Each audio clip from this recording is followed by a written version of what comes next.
Hello and welcome to this week's edition of the City Update. I'm your host, Mark Aaron, Multimedia Design Manager for the City of Danville. This week's episode, we are going to discuss the 2011 Danville City budget.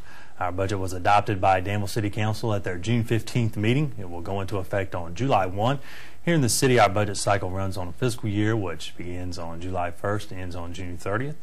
This year's budget that was passed, $257 million budget, included no tax increases, no utility increases. We still are feeling the effects of a sluggish economy. Shortfalls in state revenue trickle down to our localities, which keeps our budget office and city manager's office very busy working overtime to balance the books. Here in the city of Danville, we do have to adopt a balanced budget. Unlike the federal government, we cannot run on a deficit here in the city of Danville. So on the 15th, council adopted a balanced budget. Joining me today to shine some light on the 2011 budget and also go into a little bit more detail with some of the numbers is our budget director, Cynthia Thomason. And Cynthia, thank you so much for joining us today. Thank you. Good to be here. And Cynthia, before we get, I guess, down to the numbers and the bottom lines and things of that nature, I want to talk about the budget preparation process because I know your office basically starts on June 16th, preparing the 2012 budget right after the 2011 budget is adopted. But what are some of the integral processes that go into preparing a budget for the city of Danville? One of the first thing that I start working on is salary projections for the next fiscal year, and that's running a snapshot of where we are right now with our employees and filling in, putting in vacancies. Right. Salaries and benefits make up almost 50% of the city's budget, so it is a major portion of the budget. After that is done and the departments sign off on all their authorized positions and make sure we have accounted for everything, start working on the capital improvements plan. The department directors get to revise or make changes to the CIP and request capital projects that they would like to include in the budget. Right. And then there are fixed costs that we have to work on. We have general liability insurance, we have workers' comp, we have debt service. Those kind of things have to be done, started kind of early so that we can have them ready. And then sometime, usually about the first part of October, we send the budget request out to the departments and they start working on their operating request and get them back to me. Well, we're going to talk a little bit more about CIP, the capital improvement projects and things of that nature. But let's start talking about the different funds that are in our budget. We have a general fund, the general and that makes up about... that is our general fund for the 2011 year is $101,467,000. And that is actually when we include a transfer from fund balance in the amount of $747,000. Okay. This is about a 0.71% increase over the 2010 budget. Okay. And that covers all the basic city activities like parks and recreation, the administration, personnel, social services, our detention facilities, all of those kinds of operations are included in the general fund. So about $101 million for the general fund, then obviously making up the other $150 million would be utilities. Large portions, utility funds. We have the utilities are actually, their total budget is $166 million. Right. But when we combine all the funds together, we eliminate inter-fund charges and transfers. So that brings it down to the $255 million combined budget. Okay. And the utilities are 5 utilities. We have sewer, wastewater, water, gas, electric, and telecommunications. Right. Then we have 3 smaller funds that are enterprise-type funds. Mass transit, sanitation services, and cemetery maintenance. Okay, very good. Yeah, that's what I was going to get, those other enterprise funds. How does that work? They're basically a business, right? They are operated to reflect a business-type environment. But the difference between a government enterprise fund and an outside enterprise, we're not in operation to make a profit. Right. We make our services, our charges for our services to cover the expenditures. Okay. And that's probably about it. Okay, so I guess the one that most of our citizens will be familiar with is the sanitation fund, and that's the $16.50 I think that Right. they pay each month on their utility bill That's to cover right. the cost for the Yes. sanitation. Okay, very good. Well, now you mentioned capital improvement projects a little bit earlier. Can you explain actually what the CIP is and how that process works? The CIP is it's a 5-year plan. The first year is the only year that we actually appropriate the money. The other years are for planning purposes so that we can have a plan and see where the city needs to go and allow city council and management and the citizens to know what the capital needs of the city include. And our general government type capital includes the airport, general street improvements, building maintenance. We have computer infrastructure that we fund there. Parks and recreation, all the capital improvements to our parks are there. Those type of things. And then if the schools have a special capital improvement allocation, that's included there also. Now, I know we made some adjustments in our CIP this year to free up some funds. Can you explain? We did. Right at the 11th hour, we had already started having meetings with our council members. We had presented the budget to several of them.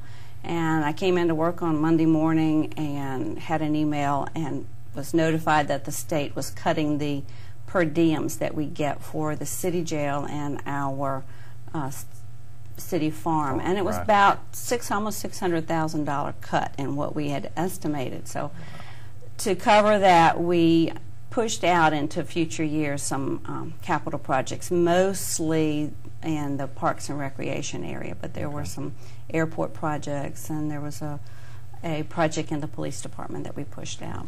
I want to touch on the state funding cuts a little later, so we'll come back to that. But while we're on the CIP, we are moving forward with some CIP projects, funding them through bonds. Yes, we are slated to issue right around a little over $13 million in bonds in the next fiscal year. $7 million or $6 million of it is in the general fund, and the balance of it is over in utilities. Okay. And those projects are contingent upon the council actually issuing these bonds. We're going to do a presentation and have a work session with council to discuss some of the capital projects that are slated. And I think the one that our viewers will probably be most familiar with, they've read about, is the fire department. Yes, the fire department's an EOC fire station. It's a $6 million project, and we are moving forward with that. And the utilities, basically, most of those are infrastructure. They're all infrastructure. Some other projects in there. Yeah, there are a few discussed, others, but they're basically it's the electric fund and the telecommunications fund. Okay. When we talk about issuing bonds, we look at our bond rating. And how that is established for the city, and basically paying off this debt over an extended period of time. I know we did some debt restructuring last year, year before last. Last year, and I know we actually freed up some more money this year because of that restructuring. Is that correct? It was a 2-year benefit that we received. We pushed out some of the principal payment for a couple of years. All right. And now, what is actually the city's bond rate? We have three rating agencies that give us a rating. Our Fitch rating is a AA minus. Our Moody's is an A1, and S&P is A+. So they're very good ratings. As I said, compared to other localities in Virginia, compared to a lot of other localities, we have a very good bond rating. And for our viewers at home, to kind of simplify things, how does that benefit us in the long run when we're looking at a bond rating? It helps us get lower interest rates on our bonds and makes us more a desirable investment for outsiders. Well, before we go to break, and first segment's flying by, I want to talk about some of the major revenues that the city generates, and we've got a long list here. We'll cover a couple of these before we go to break and pick up after the break. But I guess one of those would be the real estate tax. Is that one of the? And what are we seeing across the board with real estate tax here in the city of Danville? The real estate tax is very flat for this upcoming year. This has been a reassessment year, so we've gone out and done a full assessment for all the property in the city. And we are seeing that everything is flat from no increased values. We're seeing a slight decline in some of the commercial values, which is actually bringing in the values a little bit lower than what they were last year on the last rating, on the last assessment. But it's not enough to have impacted our estimate for revenues. All right, very good. And then another is personal property taxes that we collect here. Last year when we were working on the budget, the economic climate hit very hard in the auto industry, and values of vehicles went down. They just did a nosedive. So we're seeing those come back up now. They're beginning to show some improvement, so it's better. And we talk about making these projections. I know that's a tough part of your job. It's very difficult. Is trying to forecast these things for the next year. Yeah. How do you go about doing that? Do you look at numbers from years past? How far do you go back? How does that work? Some revenues you can look at your past history and get a good feel for where you think you're going to be. But when you're in economic times like we've been the past couple of years, you can pretty much throw those benchmarks out the window, and you have to really kind of go with a gut feeling. You just pay attention to what's going on all around you. You talk to a lot of other people. You check with other localities. It's just very difficult to do because we're projecting about 18 months ahead of where we're going to end up, and we don't know where the economy is going to go. You don't know if it's going to get better, if it's going to get worse, how soon it's going to get better. It is a very difficult. Well, now, when we talk about meals tax, sales tax, have we stayed even keel on that? Or? We are going to fall for the 2010 year. We're going to have a shortfall in the meals tax, the sales tax, and hotel motel from what we estimated. That's right.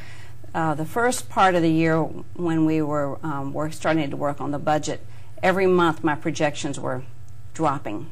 But the last 3 months they've started turning around, and we're seeing some improvement in our projections. So we're hoping that next year is going to be pretty good. We still have not estimated for next year the amount that we estimated this year. It is lower. Okay. Cynthia, we're going to take a quick break. When we come back, we'll talk about some more of these revenue generators that we have for the city, and a lot more about the 2011 city budget. So stay tuned. We'll be right back.